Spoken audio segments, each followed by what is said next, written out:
Gideon's fight. Judges chapter 7.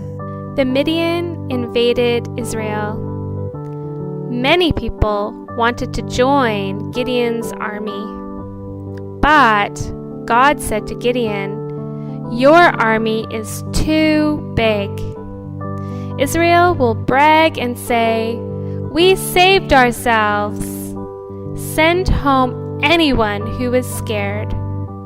So 22,000 men went back, and 10,000 stayed. God said to Gideon again, "You still have too many soldiers. Bring them down to the water. Separate those who lick water with their tongues like dogs from those who kneel down to drink."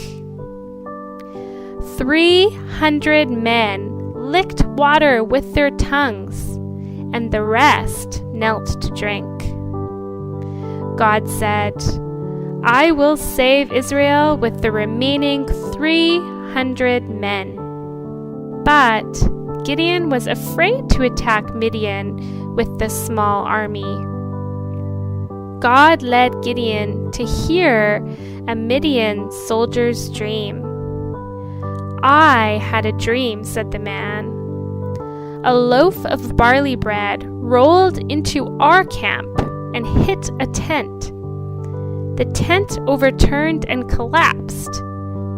His friend replied, "It's the sword of Gideon. God will give him victory over Midian." When Gideon heard this, he worshipped God. Gideon returned to his camp and shared God's plan with his soldiers. He gave each man a trumpet and a jar with a torch inside. During the night, Gideon's army surrounded the enemy camp. They blew the trumpets and smashed the jars. They held the torches in their left hands, the trumpets in their right hands, and shouted, "A sword for the Lord and for Gideon!" That sounded a huge army. The enemy soldiers were frightened. They started yelling and running away. God also made the enemy pull out their swords and fight each other. God gave Israel total victory.